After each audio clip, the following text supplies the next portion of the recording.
નમસ્કાર મારા વાલા વિદ્યાર્થી મિત્રો, હું નિલેશ વાઘેલા આપ સર્વેનું હાર્દિક સ્વાગત કરું છું આઈસ રાજકોટ યુટ્યુબ ચેનલ ઉપર। વિદ્યાર્થી મિત્રો, હમણાં જ રવિવારે જીપીએસસી ની એક્ઝામ લેવાની છે કે જેમાં ખૂબ મસ્ત મજાના પ્રશ્નો પૂછવામાં આવેલા છે।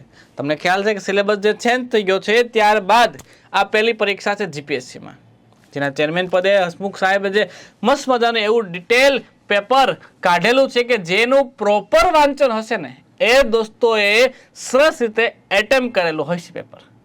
તો દોસ્તો એમાં આજે વાત કરવાની છે મારે, દોસ્તો ખાસ યાદ રાખજો, વિજ્ઞાન અને ટેકનોલોજી સાથે સાથે ઘણા બધા એમાં સામાન્ય વિજ્ઞાનના પ્રશ્નો છે।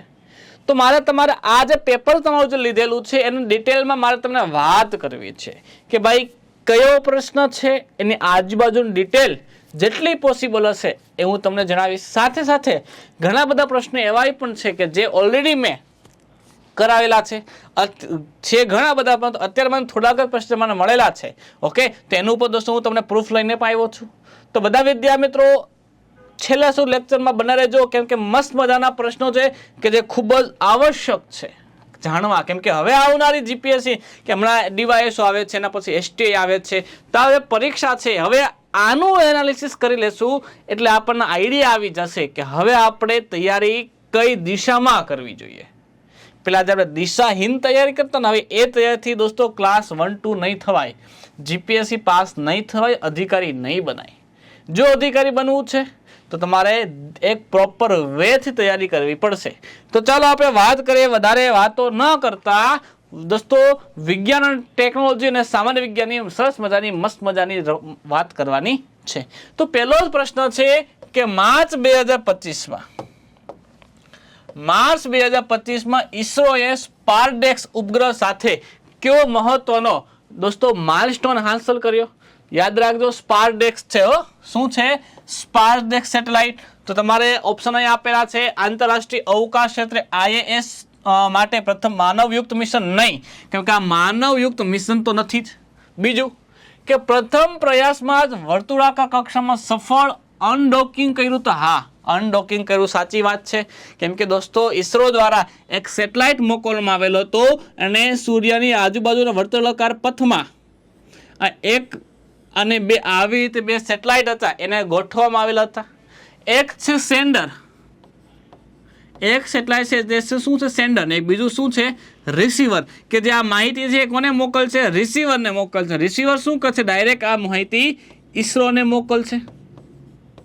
એટલે આ દોસ્તો ઈસરો દ્વારા બનાવવામાં આવ્યું છે, જે શું નામ છે દોસ્તો? સ્પારડેક્સ છે। તો આ શું છે? ખાસ યાદ રાખજો, સફળ અનડોકિંગ તેને કરેલું છે। તો દોસ્તો એ ઓપ્શન બી રાઈટ આન્સર આવી જાય, કેમ કે ચંદ્ર રોવર, ચંદ્રનું તો વાત જ નથી, ચંદ્ર આવે જ નહીં, ન્યુક્લિયર સંચાલિત પ્રપોર્શન પ્રણાલીનું પરીક્ષણ નથી। યાદ રાખજો, ઓપ્શન બી રાઈટ આન્સર છે। અને ઓલરેડી મેં મારા એક લેક્ચરમાં તમને જણાવી દીધું છે ઈસરોનો સ્પેસડેક્સ સેટેલાઇટનું ડી-ડોકિંગ એને જ કહેવાય, જે અહીંયા શબ્દ આપેલો છે અનડોકિંગ। અનડોકિંગ અને ડી-ડોકિંગ બંને એક જ છે। તો તમે જોઈ શકો છો કે જે પ્રશ્ન જીપીએસસી પૂછેલો છે એ જ મારા લેક્ચરમાં પણ દોસ્તો અમે આજ તમને પ્રશ્ન કરાવેલો છે। આગળ વધીએ નેક્સ્ટ ક્વેશ્ચન ઉપર કે ભારતનું પ્રથમ AI સક્ષમ જહાજ કયું છે? AI આધારિત, કે ભાઈ જહાજો ઘણા બધા છે, ખાસ યાદ રાખજો ભાઈ કે ભાઈ જહાજની જો વાત કરવામાં આવે, INS ની જો વાત કરવામાં આવે, ઇન્ડિયન નેવલ સર્વિસની જે વાત કરીએ તો ઘણા બધા છે, એમાંથી વાત કરીએ કોની? AI સક્ષમ, કે જેમાં દોસ્તો AI જે આર્ટિફિશિયલ ઇન્ટેલિજન્સ જે છે એ પણ દોસ્તો ગોઠવવામાં આવેલી હોય, કેમ કે ઘણીવાર જે છે એ ઓટોમેટિક, આની ક્ષમતા એવી છે કે આ શું કરે છે? ઓટોમેટિક આખા જહાજનું હેન્ડલિંગ કરી શકે છે, કોના દ્વારા? AI દ્વારા। તો એવું કયું પ્રથમ જહાજ છે? તો તમારે યાદ રાખવાનું છે INS સુરત। શું આવશે? INS સુરત એ રાઈટ આન્સર આવે છે, કે જે ભારતનું પ્રથમ AI સક્ષમ, એટલે કે AI આર્ટિફિશિયલ ઇન્ટેલિજન્સથી સક્ષમ શું છે દોસ્તો? યુદ્ધ જહાજ છે। આ જે યુદ્ધ જહાજ છે તમારે યાદ રાખવાનું છે કે આ યુદ્ધ જહાજ જે છે એને ફ્રિગેટ્સ પણ કહેવાય। શું કહેવાય? ફ્રિગેટ્સ પણ તરીકે ઓળખવામાં આવે છે। ઓકે, તો આ પણ તમારે ખાસ મહત્વની વાત છે, યાદ રાખવાનું છે। ફ્રિગેટ્સ કોને કહેવાય? કે યુદ્ધ જહાજને ફ્રિગેટ્સ કહેવાય। AI આધારિત પ્રથમ યુદ્ધ જહાજ કયું છે? તો ખાસ યાદ રાખજો INS સુરત રાઈટ આન્સર આવે છે INS સુરત. ઓકે, ચાલો આગળ વધીએ દોસ્તો. અહીંયા નવા પ્રશ્ન તરફ જઈએ. પ્રશ્ન એવો પૂછેલો છે, જનરલ સાયન્સનો પ્રશ્ન છે. આ જનરલ સાયન્સનો પ્રશ્ન છે કે વિજ્ઞાન અને ટેકનોલોજી વિભાગ ભારત સરકાર દ્વારા 28મી ફેબ્રુઆરીને રાષ્ટ્રીય વિજ્ઞાન દિવસ તરીકે ઓળખવામાં આવે છે. રાષ્ટ્રીય વિજ્ઞાન દિવસ તરીકે ઓળખવામાં આવે છે. ખાલી જગ્યાની સ્મૃતિની ઉજવણી માટે આ દિવસ જે છે એ જાહેર કરેલો છે. કયા દિવસની વાત કરી છે અહીંયા? 28 ફેબ્રુઆરી. કયા દિવસ? 28 ફેબ્રુઆરી. તો 28 ફેબ્રુઆરી શું છે? ઓપ્શન જોઈ લો એકવાર. ડોક્ટર સીવી રામન દ્વારા રામન અસ્ત્રની શોધ થઈ. જગદીશચંદ્ર બોઝ દ્વારા કેસ્કોગ્રાફની શોધ થઈ. પ્રથમ ભારતીય ઉપગ્રહ આર્યભટ્ટનું પ્રક્ષેપણ થયું કે ડોક્ટર હરગોવિંદ ખુરાના દ્વારા RNA શૃંખલાઓની શોધ થઈ. તો વિદ્યાર્થી મિત્રો ખાસ યાદ રાખજો, 28 ફેબ્રુઆરી જે છે, 28 ફેબ્રુઆરી આને વિદ્યાર્થી મિત્રો રાષ્ટ્રીય નેશનલ સાયન્સ ડે તરીકે ઉજવવામાં આવે છે. શા માટે? કેમ કે એક ભારતના મહાન વૈજ્ઞાનિક જેનું નામ છે સીવી રામન સાહેબ. આ સીવી રામન સાહેબે પ્રકીર્ણની શોધ કરી હતી. આ દિવસે કોની શોધ કરી હતી?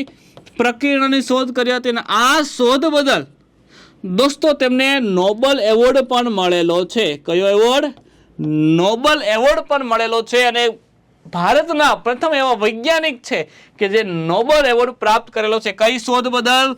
પ્રકીર્ણની શોધ બદલ. તો આ મેં સમજાયું. એમાંથી આમાં તમને કઈ દેખાય? હા સાહેબ. અને દોસ્તો યાદ રાખજો, આજે પ્રકીર્ણની શોધ કરી કોને?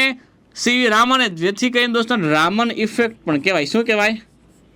રામન ઇફેક્ટ પણ કહેવામાં આવે છે. તો હવે દોસ્તો તમને ડાયરેક્ટ ખબર પડી ગઈ છે અહીંયા તો ઓપ્શન એ જ આવે. શું આવે? Option A. તો યસ, વેરી ગુડ વિદ્યાર્થી મિત્રો. અહીંયા ડોક્ટર સીવી રામન દ્વારા રામન અસ્ત્રની શોધ થઈ અને જેની આ ડિટેલ છે તમારે યાદ રાખવાનું છે. ચાલો આગળ વધીએ. એવી રીતે 11 મેના રોજ વિદ્યાર્થી મિત્રો ટેકનોલોજી દિવસ તરીકે ઉજવવામાં આવે છે. શા માટે? કારણ કે આ દિવસે પ્રથમ પરમાણુ ધડાકો કરાવવામાં આવેલો હતો. ક્યાં? પોખરણના રણમાં. ઓકે, તો આ ટેકનોલોજી દિવસ 11 મે, 28 ફેબ્રુઆરી સાયન્સ ડે તરીકે ઉજવવામાં આવે છે. આગળ વધીએ. નવો પ્રશ્ન તમારા પેપરનો હતો. પેપરનો પ્રશ્ન એવો હતો કે national institute of Asian technology NIOT દ્વારા ભારતના ડીપ ઓશન મિશન હેઠળ વિકસિત મત્સ્ય 6000 જે છે એ સબમર્સિબલ બાબતે કયું વિધાન સાચું છે? શું કીધું અહીંયા? કયું વિધાન સાચું છે? તો દોસ્તો ઓપ્શન 1, કંડલા ખાતે તેનું સફળ પરીક્ષણ કરવામાં આવેલું હતું. ઓપ્શન બી, સબમર્સિબલ ભારતના સમુદ્રયાન પ્રોજેક્ટનો નોંધપાત્ર ભાગ છે કે જેનો ઊંડા સમુદ્રના સંશોધનને આગળ વધારવાનો મુખ્ય હેતુ છે. તો વિદ્યાર્થી મિત્રો ખાસ યાદ રાખજો, અહીંયા રાઈટ આન્સર આવી જાય છે ઓપ્શન બી. કારણ કે દોસ્તો સમુદ્રયાન પ્રોજેક્ટ છે જેનું કામ મુખ્ય શું છે કે સમુદ્રની સપાટીના અંદર જે કેટલા, તો યાદ રાખજો અહીંયા શું આપ્યું? મત્સ્ય 6000. શું આપ્યું દોસ્તો? મત્સ્ય 6000. તો યાદ રાખજો આ સમુદ્રની સપાટી પર 6000 મીટર નીચે જઈ શકે, એટલે 6 કિલોમીટર સુધી ઊંડાઈ સુધી સમુદ્રમાં જઈ શકે છે અને તેનું અંદરની જે સિસ્ટમ છે તેનું પરીક્ષણ કરી શકે છે. તો આ શું છે? એક પ્રકારનું સબમર્સિબલ મિશન છે. જેમ કે સબમરીન હોય, સબમરીન આ સમુદ્રની સપાટી ઉપર કામ કરે, સપાટીના નીચેના ભાગમાં કામ કરતું હોય. આ સમુદ્રની સપાટીની ઊંડાઈમાં કામ કરી શકે. એનું નામ શું રાખ્યું છે? મત્સ્ય 6000. મેં મારા એક લેક્ચરમાં દોસ્તો મેં તમને કંઈ પણ દીધું છે સાયન્સ અને ટેકના લેક્ચરમાં કે મત્સ્ય 6000ની જે વાત મહત્વપૂર્ણ છે એ ઓલરેડી મેં તમને કરી ચૂકી છે. ઓકે, તો તમે જોઈ શકો છો GPSC નો પ્રશ્ન વિથ અહીંયા આજુબાજુ પ્રૂફ તમને આપેલું છે. ચાલો આગળ વધીએ. નવો પ્રશ્ન. એને પહેલા દોસ્તો જોઈ લઈએ અહીંયા કે ભારત સરકાર દ્વારા ડીપ ઓશન મિશન હેઠળ પૃથ્વી વિજ્ઞાન મંત્રાલયે national institute of ocean technology NIOT દ્વારા સમુદ્રયાન પ્રોજેક્ટ, કયો પ્રોજેક્ટ? સમુદ્રયાન પ્રોજેક્ટ ભાગરૂપે મત્સ્ય 6000 નામની ચોથી પેઢીનું એક ડીપ ઓશન માનવ વૈજ્ઞાનિક સબમર્સિબલ ડિઝાઇન કરવામાં આવેલું છે. અને આ જે છે અત્યાધુનિક સબમર્સિબલ છે. તેના કોમ્પેક્ટ જે છે 2.1 મીટર વ્યાસના ગોળાકાર હલમાં 3 માનવો સમાઈ શકે. કેટલા વ્યક્તિ સમાઈ શકે? યાદ રાખજો 3 વ્યક્તિઓ સમાઈ શકે એટલી કેપેસિટી ધરાવે છે. અહીંયા જો વાત કરીએ તો ભારતની સમુદ્ર સંશોધન ક્ષમતાઓમાં એક મહત્વપૂર્ણ સીમાચિહ્ન રૂપ થઈ શકે. તમે જોઈ શકો તમારો અહીંયા ઓપ્શન છે એ જ અહીંયા ઓથેન્ટિક સાઇટ ઉપર લીધેલું છે. અને ખાસ યાદ રાખજો અહીંયા શું આપેલું હતું બીજું વિધાન કે છે કંડલા. અહીંયા શું આપ્યું તમને? અહીંયા કંડલા ખાતે પાણીમાં પરીક્ષણો પાર પાડ્યા છે. તો યાદ રાખજો દોસ્તો કે ક્યાં તો તમે જોઈ શકો છો કે 2025 દરમિયાન ભીના પરીક્ષણો કરવા અને સબમર્સિબલ કાર્યક્ષમતાને દર્શાવવા માટે ચેન્નઈની નજીક કટુપલ્લી બંદર ખાતે L&T નું જે વિદ્યાપીઠ શિપ બિલ્ડિંગ સુવિધા લઈ જવામાં આવ્યું છે. ક્યાં? કંડલા નહીં આવે. શું આવશે દોસ્તો? યાદ રાખજો ચેન્નઈનું કટુપલ્લી બંદર. કયું બંદર? ચેન્નઈનું કટુપલ્લી બંદર. કંડલા બંદર નહીં આવે. એટલે ઓલરેડી ઓપ્શન બી જે છે એક જ રાઈટ આન્સર થઈ જાય છે. ચાલો આગળ વધીએ નવો પ્રશ્ન તરફ. કે ઇડલી ઢોસા ખીરાના આથવણની પ્રક્રિયામાં મુખ્યત્વે લેક્ટિક એસિડ બેક્ટેરિયા જેને દોસ્તો લેક્ટિક એસિડ બેક્ટેરિયા LAB કહેવાય. શું કહેવાય તેને? LAB તરીકે ઓળખવામાં આવે છે. લેક્ટિક એસિડ જે બેક્ટેરિયા છે તેના દ્વારા સંચાલિત જેમાં લ્યુકોનોસ્ટોક બેસેન્ટેરોઇડ્સ પ્રારંભિક તબક્કામાં મહત્વપૂર્ણ ભૂમિકા ભજવે છે. આ બેક્ટેરિયા નીચેનામાંથી કયા સંયોજનો ઉત્પન્ન કરી આથવણ પ્રક્રિયા છે એ જોવા મળતી હોય છે? આથવણ પ્રક્રિયાની વાત છે તો યાદ રાખજો આથવણ પ્રક્રિયા હોય તો આથવણ પ્રક્રિયાની જો દોસ્તો વાત કરવામાં આવતી હોય ને તો તમારે યાદ રાખવાનું છે આમાં લેક્ટિક એસિડ તો હોય જ. શું હોય? લેક્ટિક એસિડ તો હોય. કેમ કે દૂધની કોઈ પણ આઈટમ હોય, દૂધની કોઈ પણ વસ્તુ હોય દોસ્તો એમાં લેક્ટિક એસિડ તો હશે જ. એટલે લેક્ટિક એસિડ તો હોય. ત્યારબાદ દોસ્તો હવાની હાજરીમાં પ્રક્રિયા થશે. તો હવાની હાજરીમાં પ્રક્રિયા થાય જેથી કરીને કાર્બન ડાયોક્સાઇડ હશે. એટલે દોસ્તો ઓલરેડી આપણને ખબર પડી ગઈ છે અહીંયા લેક્ટિક એસિડ આવશે અને કાર્બન ડાયોક્સાઇડ આવશે. તો 1 અને 3 ક્યાં છે? અહીંયા નથી. 2, 3 છે. મારે 1 અને 3 જોઈએ. અહીંયા નથી. 1, 3. તમારો જવાબ શું થઈ જાય? ઓપ્શન ડી કે દોસ્તો 3. કોની? એસિટિક એસિડ, લેક્ટિક એસિડ અને કાર્બન ડાયોક્સાઇડ આ ત્રણની હાજરીમાં દોસ્તો પ્રક્રિયા થાય છે અને આથવણ પ્રક્રિયા સક્ષમ રીતે પૂરી પડે છે. આગળ વધીએ દોસ્તો નવો પ્રશ્ન. ભારતમાં પેસેન્જર વાહનો માટે સામાન્ય રીતે ભલામણ કરાયેલી ટાયર પ્રેશર શ્રેણી કઈ છે? આપણને ખબર છે કે ભાઈ હવામાં આપણે જે હવા જે ભરવા જઈએ જ્યાં પેટ્રોલ પંપ જ્યાં હોય ત્યાં એક એર સેન્ટર હોય જે તમારા જે વ્હીકલની એર જે છે ભરવામાં આવે છે. તો કેટલી હોઈ શકે? કયું વાહન કીધું છે? ખાસ યાદ રાખજો ભારતમાં પેસેન્જર વાહનો માટે સામાન્ય ટાયર પ્રેશર શ્રેણી કઈ છે?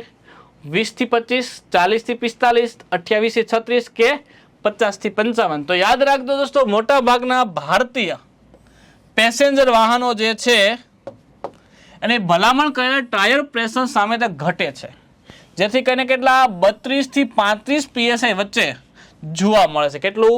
32 થી યાદ રાખજો 35. પરંતુ તમને 32 થી 35 ઓપ્શન આપેલો નથી. તમને 32 થી 35 ઓપ્શન નથી આપેલો. તો તમને શું આપેલું છે? 20 થી 25. તો આ તો ઓછું છે. આ તો કોઈ દી આવે નહીં. આ તો કાઢી નાખો. 40 થી 50 આ બહુ વધી ગયું. આ નહીં આવે. આ પણ બહુ વધી ગયું. આનો નજીકનો ઓપ્શન કયો થાય? 28 થી 36 PSI. તો યાદ રાખજો રેગ્યુલર કેટલું આવે છે? 32 થી 35 PSI. પરંતુ એટલું નથી આપેલું. તો રાઈટ આન્સર શું આવે છે? 28 થી 36 PSI રાઈટ આન્સર આવે છે. ચાલો આગળ વધીએ નવો પ્રશ્ન. 28 36 PSI રાઈટ આન્સર. ચાલો નીચેના પૈકી કયું વિધાન સાચું છે? નેવિગેશન વિથ ઇન્ડિયન કન્સલ્ટેશન એટલે કે નાવિક જે છે એ ભારતની સ્વતંત્ર પ્રાદેશિક નેવિગેશન સેટેલાઇટ સિસ્ટમ છે જેનો ઉદ્દેશ્ય એ છે કે ભારત તેમજ ભારતીય ભૂમિથી આશરે 1500 કિલોમીટર સુધી વિસ્તારીય ક્ષેત્રમાં વપરાશકર્તાઓ ચોક્કસ સ્થિતિ, ગતિ અને સમય PVT સેવા પ્રદાન કરી શકે. બીજું ઓપ્શન એવું કહે છે કે નાવિક 2 પ્રકારની સેવાઓ પ્રદાન કરે છે: સ્ટાન્ડર્ડ પોઝિશનિંગ સિસ્ટમ એટલે સર્વિસ અને રિસ્ટ્રિક્ટેડ સર્વિસ એટલે IRS. તો તો દોસ્તો ઓપ્શન તમને આપેલા છે, પહેલું વિધાન સત્ય, બીજું સત્ય, પહેલું અને બીજું બંને સત્ય, કે 1 અને 2 કોઈ પણ સત્ય નથી. તો વિદ્યાર્થી મિત્રો ખાસ યાદ રાખજો, મેં ઓલરેડી એક સાયન્સ અને ટેકનો લેક્ચરમાં મેં તમને કીધેલું આ નાવિક વિશે, એમાં ઓલરેડી આ પ્રશ્નનો જવાબ આવી જાય છે.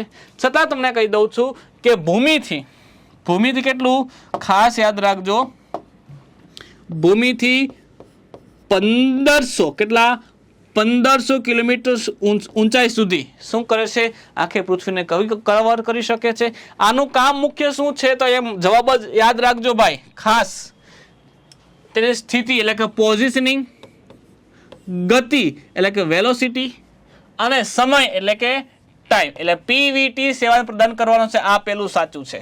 અને 2 પ્રકારની સેવા પ્રદાન કરે છે. એક તો સ્ટાન્ડર્ડ પોઝિશનિંગ, તમે રાજકોટમાં ધારો કે રાજકોટમાં તમે 150 રિંગ રોડ હોય, તો રિંગ રોડમાં જે જગ્યાએ હોય તમે એ જ જગ્યાએ દેખાડે, તો એને શું કહેવાય, સ્ટાન્ડર્ડ પોઝિશનિંગ કહેવાય.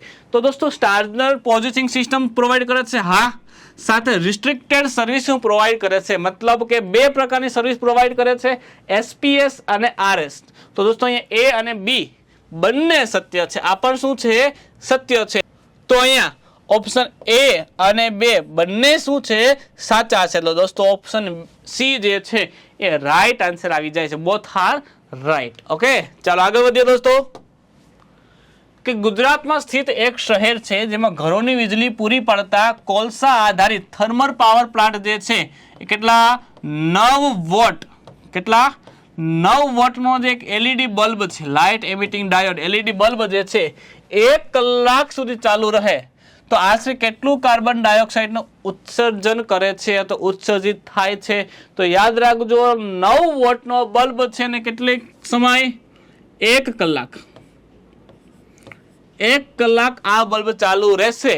તો વિદ્યાર્થી મિત્રો ખાસ યાદ રાખજો 7 થી 8 મિલીગ્રામ, 7 થી 8 મિલીગ્રામ કાર્બન ડાયોક્સાઇડ શું કરવામાં આવે છે, ઉત્સર્જિત કરવામાં આવે છે, જે ખૂબ જ નેગ્લિજિબલ, ખૂબ જ ઓછું ગણતરી થાય છે. ચાલો આગળ વધીએ. આમાં ખાલી જગ્યા દ્વારા વિશ્વની સૌથી મોટી પ્રોપોલેન્ટ મિશ્રણ સાધન સામગ્રીમાં 10 ટન, ખાસ યાદ રાખજો 10 ટન વર્ટિકલ મિક્સર વિકસાવવામાં આવ્યું છે.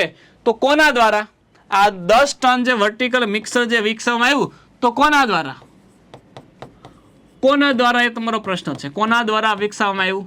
ઓપ્શન જોઈ લઈએ, ઇસરો, નાસા, રોસ્કોમોસ એટલે કે રશિયાની એજન્સી, અને CNSA એટલે કે ચાઇનાની એજન્સી. તો દોસ્તો યાદ રાખજો આ કોના દ્વારા, ઇસરો દ્વારા વિકસાવવામાં આવેલું છે. કોના દ્વારા, ઇસરો દ્વારા. તમે જોઈ શકો છો આ છે 10 ટન મિક્સર્સ, તમે જોઈ શકો છો. અને એની ઓફિશિયલ માહિતી જોઈ લઈએ દોસ્તો, કે આત્મનિર્ભર અવકાશના ભાગરૂપે અવકાશ વિભાગે મહત્વપૂર્ણ તકનીકો અને સામગ્રી અને મશીનરીના સ્વદેશી વિકાસ એટલે કે ઇસરો હોય તો સ્વદેશી વિકાસ કહેવાય ને. હા, તો ઇસરોએ સ્વદેશી વિકાસ તરફ અનેક પહેલ હાથ ધરી છે, જેમાંની આ એક છે.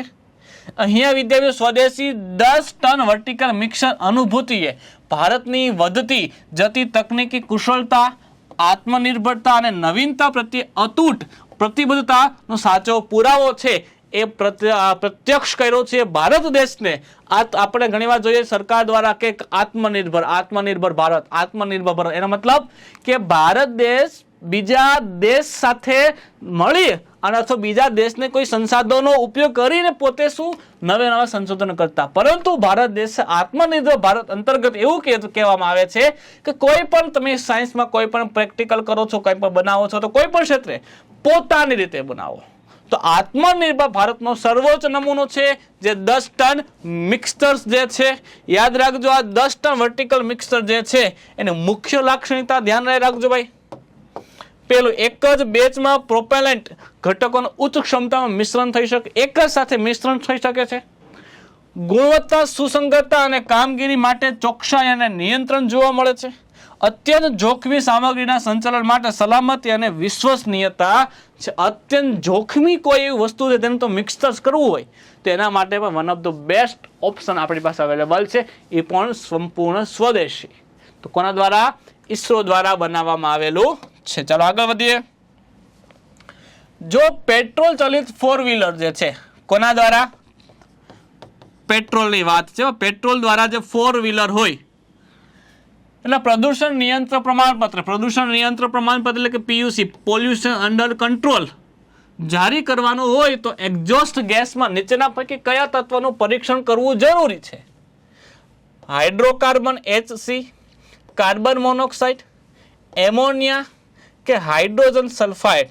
તો વિદ્યાર્થી મિત્રો PUC જે હોય અને 4 વ્હીલર પેટ્રોલમાં ખાસ યાદ રાખજો હાઇડ્રોકાર્બનનું એક પરીક્ષણ કરવામાં આવે, સાથે સાથે કાર્બન મોનોક્સાઇડનું પરીક્ષણ કરવામાં આવે છે. એટલે દોસ્તો 1 અને 2 નું પરીક્ષણ કરવામાં આવે એટલે દોસ્તો અહીંયા ઓપ્શન A રાઈટ આન્સર થઈ જાય છે. તમે જોઈ શકો છો ભાઈ કે આ જે PUC જે છે ઓકે એ તમને જોવા મળે છે કે અહીંયા પેટ્રોલ ટેસ્ટ આપેલી છે, 4 વ્હીલર છે, તમે 4 વ્હીલર જોઈ શકો છો, જેમાં કાર્બન મોનોક્સાઇડનો ટેસ્ટ કર્યો અને કોનો કર્યો? હાઇડ્રોકાર્બનનો ટેસ્ટ કર્યો. જો તમને એમોનિયા, અહીંયા એમોનિયાની જગ્યાએ તમને CO2 આપી દીધું હોત તો આનો ટેસ્ટ કરવો પડે, તો અહીં COT છે. O2 આપી દીધું હોત તો O2 નો ટેસ્ટ થાત, પરંતુ આવું કંઈ આપેલું નથી. તો અહીંયા શું ફક્ત આવે?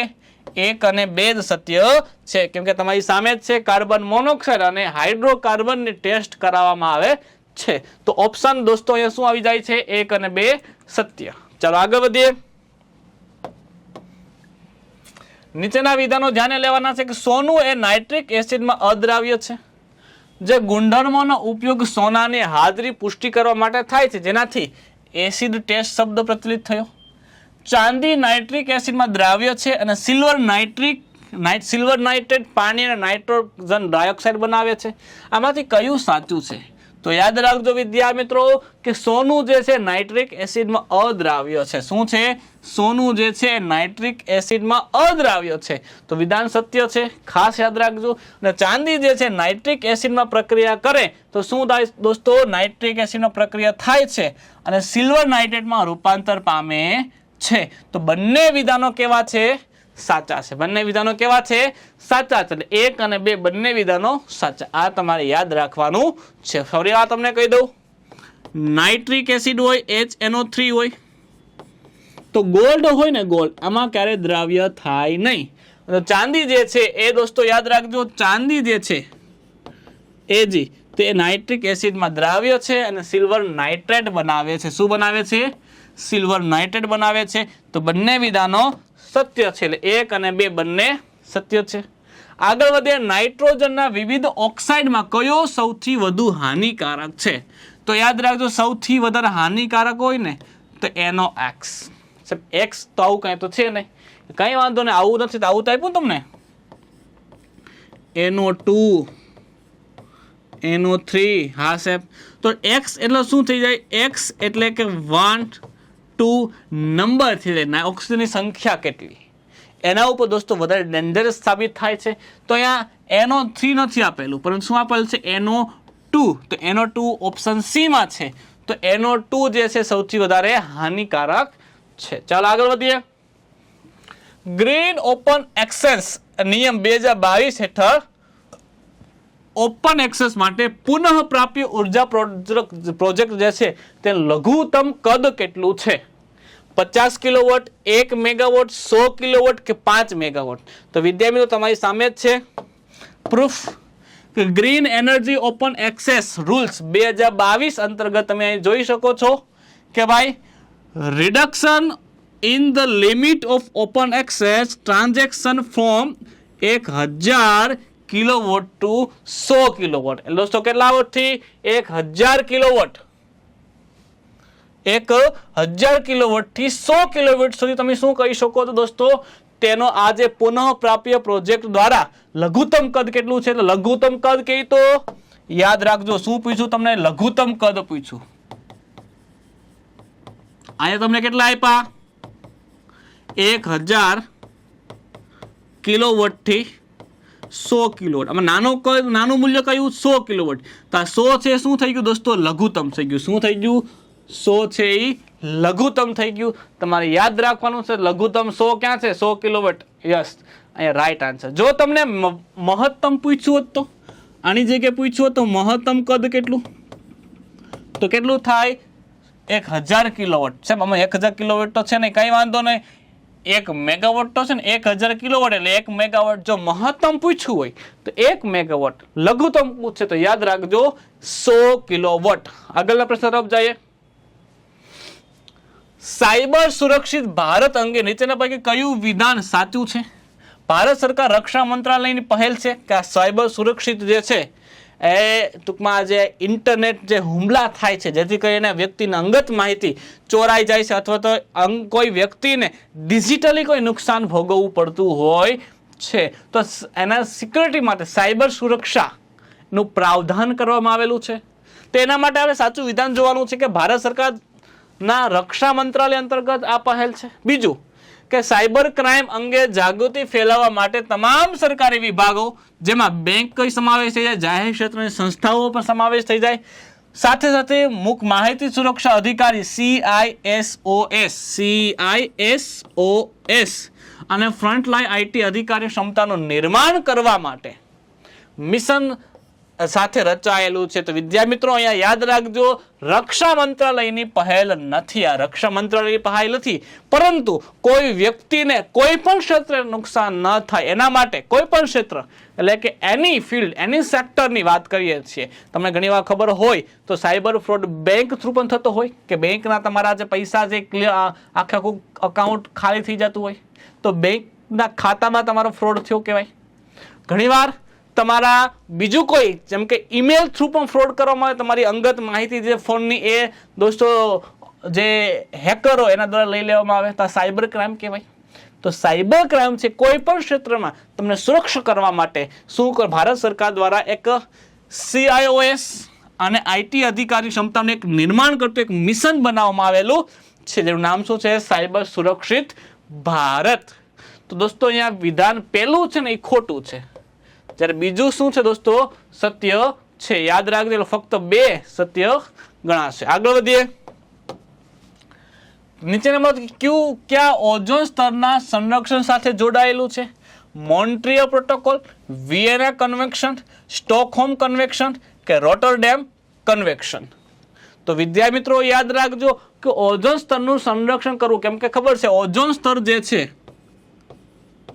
ઓઝોન લેયર જે છે એ દિવસે ને દિવસે તેનું ખવાણ થતું જાય છે. શું થતું જાય છે? ખવાણ થતું જાય છે. તો આ ખવાણથી અટકાવવા માટે ઘણી બધી સમિટ અથવા તો કમિટીની રચના કરવામાં આવે જેથી કરીને વિદ્યા મિત્રો યાદ રાખજો કે ઓઝોનનું જે ખવાણ છે કેવી રીતે અટકાવી શકાય.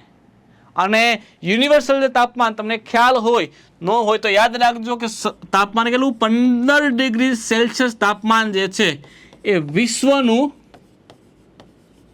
સરેરાશ તાપમાન છે. યાદ રાખજો કેટલું છે? સરેરાશ તાપમાન કેટલું છે? 15 ડિગ્રી છે. અને એવું કહેવામાં આવે છે કે ઉદ્યોગો અત્યારે ધીમે ધીમે વધવા લાગ્યા છે જેથી કરીને આ તાપમાનમાં 2 ડિગ્રીનો વધારો કરી અને અપ્રોક્સિમેટલી કેટલા ડિગ્રી? 17 ડિગ્રી. કેટલા? 17 ડિગ્રી સેલ્સિયસ જે છે તાપમાન થાય તો કંઈ વાંધો નથી, પણ 17 થી વધશે તો ઓઝોન લેયરને ખૂબ જ વધારે હાનિ પહોંચવાની છે. તો દોસ્તો આ નિયમ કોના દ્વારા? તો યાદ રાખજો મોન્ટ્રીયલ પ્રોટોકોલ અને વિયેના કન્વેન્શન બંને દ્વારા દોસ્તો ઓઝોન સ્તરના સંરક્ષણ સાથે જોડાયેલ છે. 1 અને 2 બંને અહીંયા રાઈટ આન્સર આવે છે. ચાલો આગળ વધીએ. તાજેતરમાં નીચેના પૈકી કયા દેશમાં હ્યુમન મેટાન્યુમો વાયરસ HMPV ફાટી નીકળ્યો? તો હંમેશા યાદ રાખજો અત્યારે જો કોઈ વાયરસની વાત આવે તો એક જ દેશ આવે જેનું નામ શું છે? ચાઇના. શું છે? ચાઇના દ્વારા દોસ્તો HMPV જે વાયરસ છે એ ફાટી નીકળ્યો છે. તમારે યાદ રાખવાનું ઓપ્શન ડી ચાઇના. આગળ વધીએ. ઈ સંપર્ક વિશે ધ્યાનમાં લેવાની મહત્વની બાબતો કે ઈ સંપર્ક એક સમગ્ર ભારત સરકારને મેઇલર એટલે કે મેલ આઉટબાઉન્ડ ડાયલિંગ અથવા SMS અભિયાન ચલાવીને સીધા જ નાગરિકો સાથે જોડવાની એક પ્રણાલી છે જેને ઈ સંપર્ક કહેવાય. બીજું, ઈ સંપર્ક એ દેશની શૈક્ષણિક સંસ્થાઓમાં સરળ પ્રવેશ પ્રક્રિયા માટે ટેકનિકલ સપોર્ટ અને સેવાઓ પ્રદાન કરતું વન સ્ટોપ સોલ્યુશન છે. તો યાદ રાખજો ઈ સંપર્ક એ નાગરિકોને સતર્ક કરવા માટે નાગરિકોને મહત્વની સુરક્ષા આપવા માટેની પહેલ છે ઈ સંપર્ક. આમાં દોસ્તો શિક્ષણની કોઈ વાત આવતી નથી, એટલે બીજું વિધાન ખોટું, એટલે ફક્ત એક જે છે સત્ય થઈ જાય છે. તમે જોઈ શકો છો ઈ સંપર્ક, જેમાં તમે પહેલી જ લાઈન કે કસ્ટમાઇઝ યુઝર લિંક દ્વારા નાગરિકો, ચૂંટાયેલા પ્રતિનિધિઓ, સરકારી કર્મચારી, મેઇલર્સ, SMS અને આઉટબાઉન્ડ ડાયલિંગ રૂપમાં માહિતીપ્રદ જાહેર સેવાઓના મોકલવાની જોગવાઈ અહીંયા કરવામાં આવે છે. સાથે સાથે દોસ્તો એપ્લિકેશન ઉપયોગ કસ્ટમાઇઝ યુઝર બેઝ SMS પણ મોકલી શકાશે, જેથી કરીને વ્યક્તિને શું કરી શકાય, સુરક્ષા છે મળી શકે. તમે જોઈ શકો છો એનો ફાયદો શું થાય. સત્તાવાર માહિતી જે છે, સત્તાવાર માહિતી મોકલવા માટે સરકારી અધિકારીઓ નો વ્યાપક માળખાગત ડેટાબેઝ બનવાનો છે. કે તમને ખ્યાલ હોય કે ઘણી બધી માહિતી તમારા ફોનમાં ઓટોમેટિક આવી જતી હોય. શા માટે? કેમ કે સરકાર દ્વારા જે ઈ સંપર્ક નામનું જે છે આ એક પોર્ટલ છે, જેના દ્વારા એક મોટો ડેટાબેઝ, ભારતના મહત્તમ લોકોને એક ડેટાબેઝ બનશે. અને કોઈ પણ ક્ષેત્રની માહિતી હોય એ જે નાગરિકો માટે જરૂરી છે, નાગરિકો માટે એ ડેટાબેઝમાં એક માહિતી એડ કરશો એટલે મેક્સિમમ વિદ્યાર્થી સુધી અથવા તો મેક્સિમમ નાગરિકો સુધી આ માહિતી જે છે એ પહોંચી જશે. કોના થ્રુ? ઈ સંપર્ક દ્વારા. ઓકે, ચાલો આગળ વધીએ. ત્યારબાદ દોસ્તો ભારતીય વિશિષ્ટ ઓળખ પ્રાધિકાર UIDAI, જેને આપણે આનો આ એક શબ્દ સાંભળે એટલે આપણને ડાયરેક્ટ આધાર કાર્ડ યાદ આવે. શું આવવું જોઈએ તમને? આ યાદ આધાર કાર્ડ તમારો યાદ આવવું જોઈએ. હવે આધાર કાર્ડને ધ્યાન લઈને ઓપ્શન વાંચો. ભારતના આધાર નંબર ધારકોને એક વિશિષ્ટ ઓળખ પ્રદાન થાય છે કે નહીં? હા સાહેબ, આધારથી એક વિશિષ્ટ ઓળખ મળે છે. તો પેલું સાચું. બીજું, કોઈ પણ સમયે ક્યાંય પણ પ્રણાલી માટે ડિજિટલ પ્લેટફોર્મ પ્રદાન કરે છે કે નહીં? આ એક ડિજિટલ પ્લેટફોર્મ પ્રદાન કરે છે, કેમ કે ડાયરેક્ટ તમે ફિંગર કરો અને ડાયરેક્ટ તમારી શું ડિટેલ મળી જાય છે. આ શું એક ડિજિટલ પ્લેટફોર્મ પ્રોવાઈડ કરે છે. તમે SSN એક્ઝામ દેવા જતા હોય તો ડાયરેક્ટ તમારી ડિટેલ છે જોવા મળે. તમારા આધાર કાર્ડમાં બાજુમાં QR હોય તો QRથી શું થાય છે કે તમે QRમાં તમારી મહત્વની જે ફિંગરપ્રિન્ટ એડ થયેલી હોય, તમારે આઈરિસ કેપ્ચર થયેલી હોય, જેથી કરીને વ્યક્તિની ચોક્કસ ઓળખ જે છે ડિજિટલ પ્લેટફોર્મ થ્રુ પ્રદાન કરવામાં આવે છે. તો દોસ્તો આમાં બંને સત્ય છે, એટલે A અને B બંને શું છે? સત્ય છે. તમારે યાદ રાખવાનું છે. ચલો આગળ વધીએ. ક્વોન્ટમ સિમ્યુલેટર અંગેની વાત છે કે કયું વિધાન સાચું છે? દેશમાં ક્વોન્ટમ કોમ્પ્યુટિંગ સંશોધનના સીમડા વિસ્તૃત કરવામાં સામાન્ય પડકારને ઉકેલવા માટે પ્રારંભિક પહેલોમાંની આ એક પહેલ છે. આ project centre for development of advance computing એટલે કે CDEC. બીજી સંસ્થાની વાત કરીએ, Indian institute of science Bengaluru, IIS તને ઓળખ કહેવાય. Indian institute of technology Roorkee દ્વારા આ પૂર્ણ કરવામાં આવેલ છે. દોસ્તો તો સાચી વાત છે. ક્વોન્ટમ સિમ્યુલેટર જે છે એ યાદ રાખજો કે દેશના ક્વોન્ટમ કોમ્પ્યુટિંગ ક્ષેત્રે જે વિશેષ મહત્વના પડકારો છે એને સામનો કરવા માટે સક્ષમ છે. પહેલું સાચું છે. આને બનાવવા માટે આ બધી જ કંપની છે એકત્રિત થઈ છે. દોસ્તો તો સાચું છે. 1 અને 2 બંને શું છે? અહીંયા સત્ય છે. તમારે યાદ રાખવાનું છે. ત્યારબાદ આગળ વધીએ. નીચેના બધા કયા ભારતીય અંતરિક્ષ અનુસંધાન સંસ્થા ISRO ના પ્લેટફોર્મ છે? ટૂંકમાં ISRO જે છે તમને ખ્યાલ છે ઘણા બધા સંસ્થાઓ જે છે ઘણા બધા તેના પોર્ટલ અવેલેબલ છે, જેમ કે PRL જે છે, IPR જે છે એ ISRO સાથે જ કનેક્ટેડ છે. શ્રી હરિકોટા છે આ પણ ISRO સાથે કનેક્ટેડ છે. તો એમાં દોસ્તો કયું પોર્ટલ ISRO સાથે કનેક્ટેડ છે? પ્રશ્ન એવો છે. ભૂનિધિ, વેદાશ, ભુવન કે સ્પાર્ક? તો વિદ્યાર્થી મિત્રો યાદ રાખજો, અહીંયા તમામ જે છે એ ISROના જ પોર્ટલ છે. એટલે યાદ રાખજો 1, 2, 3 અને 4 તમામ ISROના પોર્ટલ છે. તો વિદ્યાર્થી મિત્રો આ પ્રશ્ન સાથે આપણે સામાન્ય વિજ્ઞાન અને જનરલ સાયન્સ જે છે એ કમ્પ્લીટ કરી નાખ્યું છે. તો દોસ્તો આ સાથે જ આપણે સરસ મજાનું તમારું જે પેપર GPSC નું લેવાયેલું છે, જેમાં સાયન્સ અને ટેક અને જનરલ સાયન્સના જે પ્રશ્નો છે એની સમજૂતી સાથે મેં સરસ મજાની રીતે એક સરળ શૈલીમાં તમારા સુધી સાચી માહિતી પહોંચાડવાનો પ્રયત્ન કરેલો છે. તો આઈ હોપ તમને આ લેક્ચર પસંદ આવ્યો હશે. જો વિદ્યાર્થી મિત્રો મજા આવી ગઈ હોય તો તમારા તમામ મિત્રો સુધી આજનો લેક્ચર શેર કરજો અને એને ખબર પડે કે કયો પ્રશ્ન છે અને કયા લોજિકથી સોલ્વ કરવાનો હોય છે. તો ફરીવાર મળીએ દોસ્તો આવા નવા સરસ મજાના અવનવા લેક્ચર સાથે. ત્યાં સુધી મને રજા આપો. Thank you very much.